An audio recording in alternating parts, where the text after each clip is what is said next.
Unit 7 is gas laws. The kinetic molecular theory, or KMT, describes how gases act. So we're going to talk about ideal or imaginary gases. We're not going to really talk about real gases. Real gases are actually attracted to each other, but we're not going to worry about that. We're going to follow these five statements about gases. The first one is that volume is zero, and that's not that the gases take up no volume, it's that the gas molecule itself takes up no volume compared to the volume the entire gas sample is taking up. Collisions are elastic. Elastic means no loss of energy. Particles are in constant motion. Gas particles move very rapid and very random. There's no repulsion or attractive forces, so those gas molecules are not attracted to each other, but they aren't repelled by each other either. And the last thing is that kinetic energy depends on temperature.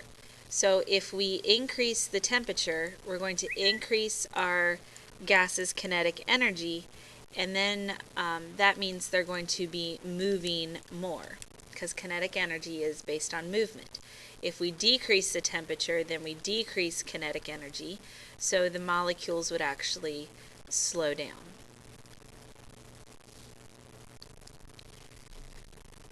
We usually talk about three things with gases: volume, pressure, and temperature. So just a little bit of review.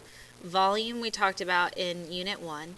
Volume is measured in liters or milliliters. And we can use King Henry, died unusually, drinking chocolate milk, to convert from milliliters to just plain liters, or liters to milliliters. Now, a milliliter is also centimeters cubed, so those are the same unit. So we can use King Henry to convert between liters, milliliters. Now, pressure we haven't talked about before. Pressure is the force per area. So when our gas molecule hits the side of the container, it's creating a force on that area, and so we call it pressure. Now, a barometer is what we use to measure atmospheric pressure. So it's a tube of mercury with a ruler on it, and we simply measure how high or how low, what the height is of the mercury, to know what the pressure is. So if we take the barometer to the ocean, it actually reads 760 millimeters of mercury. So we call that 1 atmosphere, or 1 ATM. A guy by the name of Torricelli did a bunch of experiments with pressure, so we give him his unit, torr. And then kilopascals is named after another scientist called Pascal. And so he gets his unit 101.3 kilopascals. So the K stands for kilo, as in King Henry. So to convert, all you have to do is, like we did in Unit 2, put your given unit, ATM, on the bottom. Put the unit that you're trying to convert it to, kilopascals, on the top.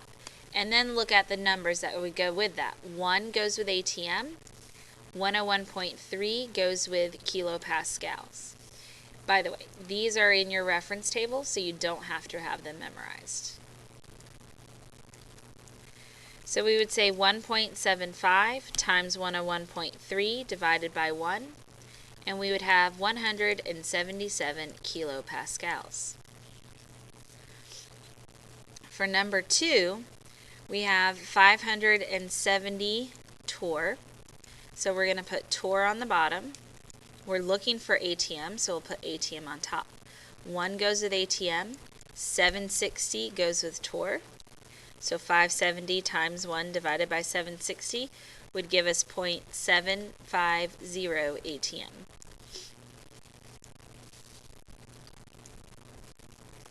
Temperature is the third property that we use with gases. The units would be Celsius. That's how we measure temperature in the lab. The problem with Celsius is that it can have negative values. And so when we go to do math, comparing pressure, volumes, and temperatures, that negative value can have or create an issue. So we do math in a unit called Kelvin. Kelvin is based on absolute zero, which is the absolute coldest temperature possible, and we say that that is 0 Kelvin. So Kelvin doesn't have negative values, so we can use it in our math. So to convert between them, use Kelvin equals 273 plus your degrees Celsius. This is also in your reference table, so you don't have to have it memorized. So we would say 262 Kelvin equals 273 plus our degrees Celsius. So if we subtract 273 from both sides, our Celsius would be negative 11. To go the other direction, Kelvin equals 273 plus our degrees Celsius. So Kelvin would equal 338. STP stands for standard temperature and pressure. At standard temperature, we're at 0 Celsius or 273 Kelvin. At standard pressure, we're at 1 atm. Also, when we're at STP, 1 mole equals 22.4 liters. All of this information is given to you in your reference table. So at STP, I know I'm going to use 1 mole is equal to 22.4 liters. I have 7.8 grams of nitrogen, and I'm looking for the volume. So just like in Unit 2, I'm going to say 7.08 grams of nitrogen. My given unit on the bottom, the unit that I'm looking for on the top, and we measure volume in liters. 22.4 liters is 28 grams, the molar mass of nitrogen, remembering that it's a diatomic. So I have 5.66 liters of N2. So here we have milliliters. Well, at STP, I know 1 mole is equal to 22.4 liters. So I need to convert this first. King Henry died unusually drinking chocolate milk. We're going from milliliters to just liters. So we're going to go 1, 2, 3 places to the left. 1, 2, 3. So that's 0.0032 liters. Now I want to know how many grams I have. So I'd say 0.0032 liters of CO2. My given unit on the bottom, the unit that I'm looking for on the top. 22.4 goes with liters, the molar mass goes with grams.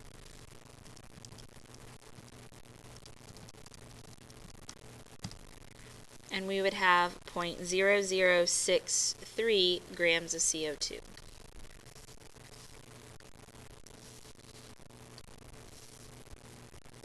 Boyle's law shows us that pressure and volume are inversely related. So if we increase the pressure, we're going to decrease the volume.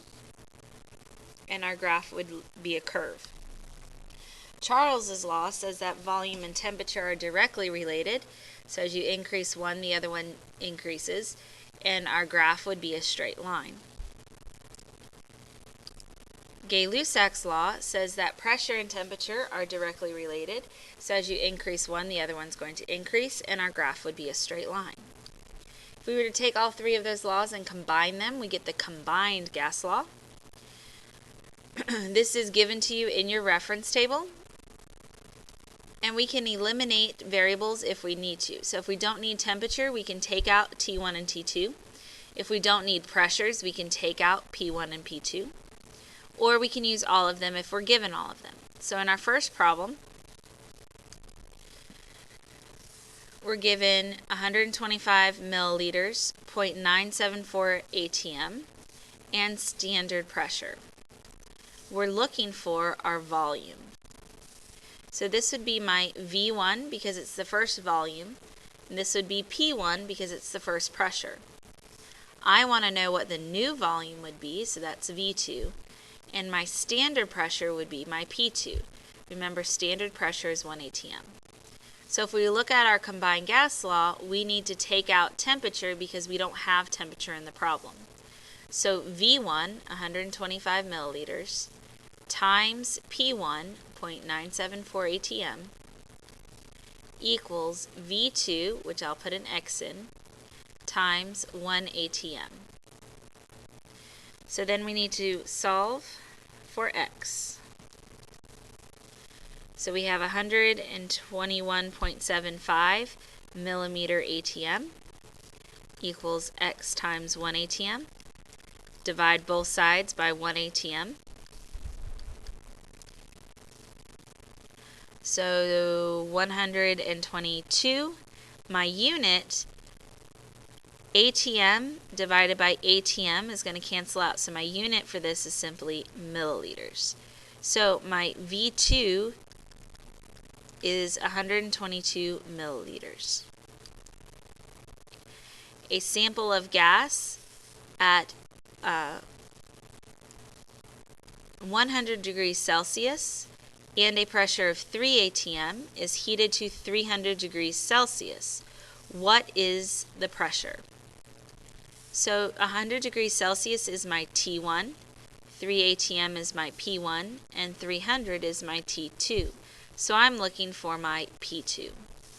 Well, I can't do math in Celsius, so I'm going to go ahead and say Kelvin equals 273 plus 100 degrees Celsius to get 373. And 273 plus 300 degrees Celsius gives me 573 Kelvin. Now I don't have volume, so I'm going to remove volume from our problem, and I have P1 over T1 equals P2 over T2. Then I can plug in my numbers. P1 is 30 atm. T1 is 373 Kelvin. That equals P2, which I'll call X, divided by T2, 573 Kelvin. So now all I have to do to solve for X would be to cross multiply. So 3 times 573 gives me 1719 atm Kelvin, and that equals X times 373 Kelvin. So I can then divide both sides by 373. And my P2 would equal 5, and my unit, Kelvin, would cancel Kelvin, leaving me with atm.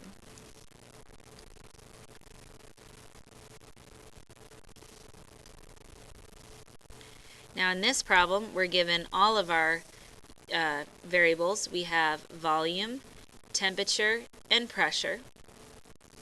We're going to change the volume and the pressure, and it's asking us what will the temperature be. So I have my V1, T1, P1. I'm looking for T2. I have V2 and P2. So we're going to use all of them. Before I get started though, I want to make sure that I convert. So 273 plus 22 degrees Celsius gives me 295 Kelvin. And then I can plug my numbers in. V1 times P1 over T1 equals V2 times P2 over T2.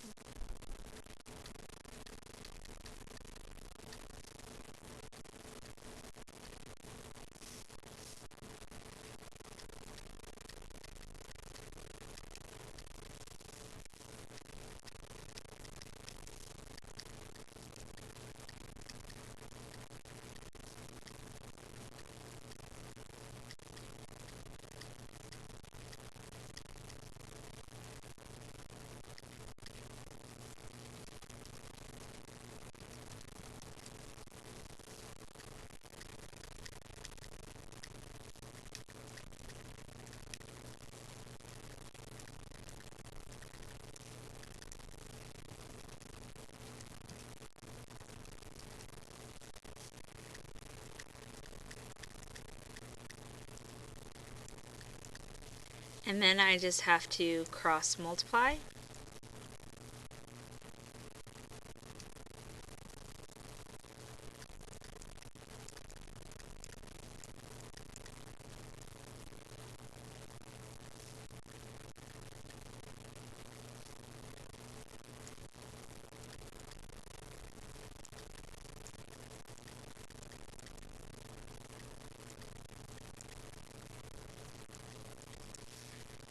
and then divide to solve for x.